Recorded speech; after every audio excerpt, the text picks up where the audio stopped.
Oh, also, by the way, if you want to watch the interview I had with the author of Yasuke, the first African samurai in Japan, you can read about that. You not read about it. You can also read the book, but you can also watch the interview I had with the author. Okay, you know what? Well, let's tear the band-aid off right now. So let's go with the number one question. This is literally going to be the intro to the whole entire story. This is going to be the moment, and we're going to do a smash cut right as you're about to answer. Was he a samurai? Yes or no?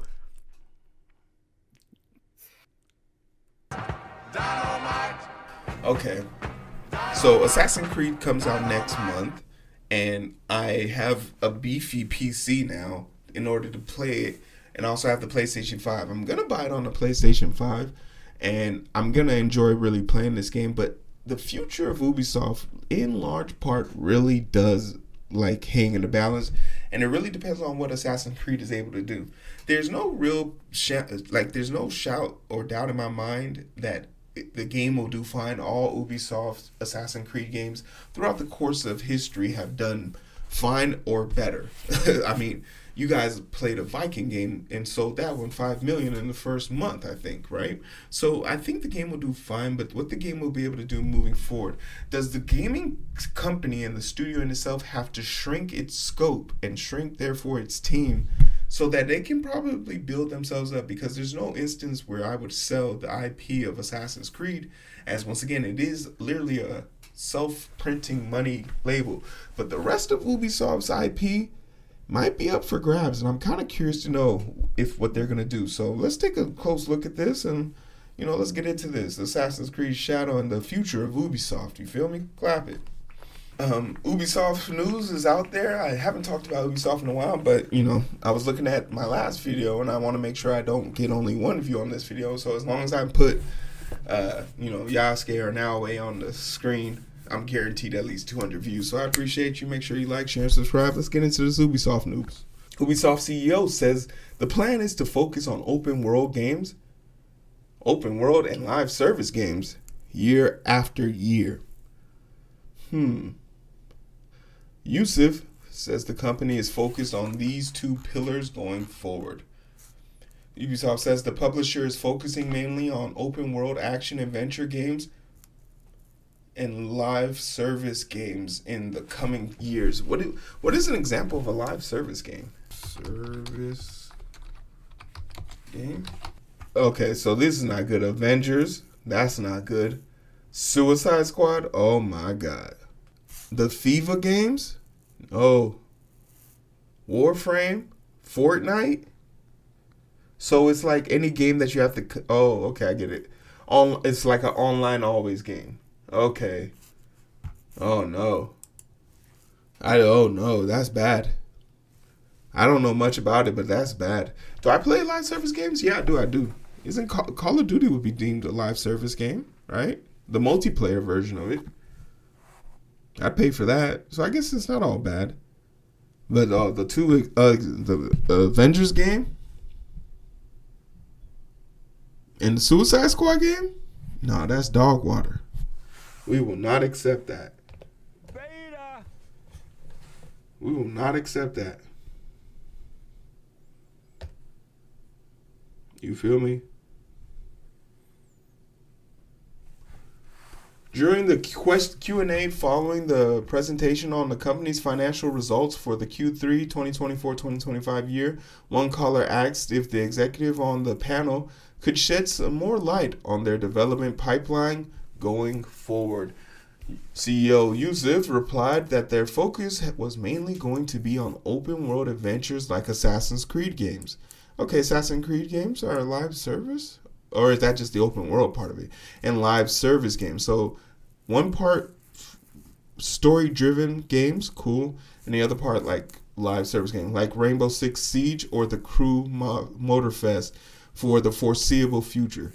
Okay, so they plan to do stuff with their internalized IP. Maybe this isn't so grim after all. We have been investing significantly for the big pipeline of our production for the coming years along our two verticals, these being one, open world action adventures as well as games as a service, narrative experiences, Yusuf said, and what we want to deliver years after year. Going on to discuss games already confirmed, he added, as you know, we are preparing for a big launch with Assassin's Creed Shadow in the very short term. Next year, we will have big plans that will benefit Rainbow Six across all platforms. That focusing well and key milestones of growth plans for the company.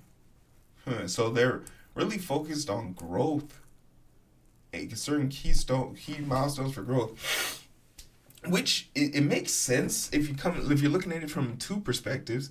One, you can't innovate if you don't upsize. You got to upscale. My company is currently going through that right now. We have 2 years to really push the development of our product, and in order for us to do that, we need to acquire talent. We need to acquire innovation and people who can help us get to that level. So that makes sense. And then two, if you're looking at it from perspective of Ubisoft, kind of does this with ebbs and flows. They have hits and misses, sure, but when they hit, right? And if Assassin's Creed hits the way it's supposed to, all of this talk about them being sold off and all of this talk about them having money troubles and financial issues go away. Their stock price is a part of their representation of their financial standings, but it is not their total financial standings. I think people have become too invested in what the stock market says about a company when you don't understand that there's literally bots that run that. And in the real world, these decisions are made by human beings, and collateral damage is definitely a factor. We've announced that the Anno of 117 Pax Romana will also come next year, as well as the Division Resurgence on mobile. Gross. Who cares about that? All this coming along well. We've provided more color for FY 2026, but we'll have more to share by the time of May. So they plan on doing some news rehearsals for 2026, and they'll start coming out about that in May. I've just, as I've just said, some strong platforms for the future year across these two verticals. So they're thinking about mobile games too. Once again, there's yet to be a mobile game on my phone that I enjoy playing. I think after I beat Angry Birds 1 and 2 and just never came back to it. That's dating myself as well. During the presentation, Yusuf also claimed Assassin's Creed Shadow pre-orders were in line with those Assassin's Creed Odyssey, which went out into the second most successful entry in terms of unit sale. That's fucking great. All right? So it's already in line with Assassin's Creed Unity, which was Odyssey, which was the second best-selling game. And I'm one of the new people that are buying it. So mission accomplished.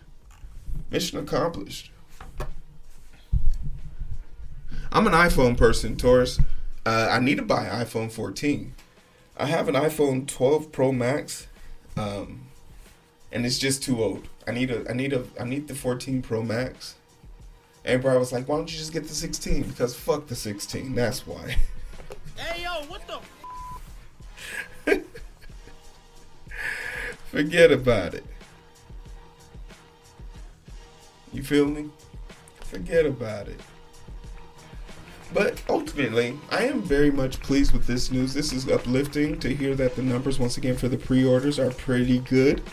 The pre-orders are pretty good for Assassin's Creed Shadow. So good things are coming for Assassin's Creed Ubisoft. We're not really worried about this. Just hopefully the game is good and all this extra time they're using to polish is going to something that means something. So I'll keep you guys posted. Look forward to my content as we get closer to the launch of this. Oh, also, by the way, if you want to watch the interview I had with the author of Yasuke, the first African samurai in Japan, you can read about that.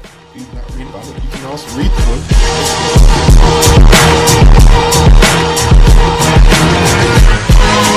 book.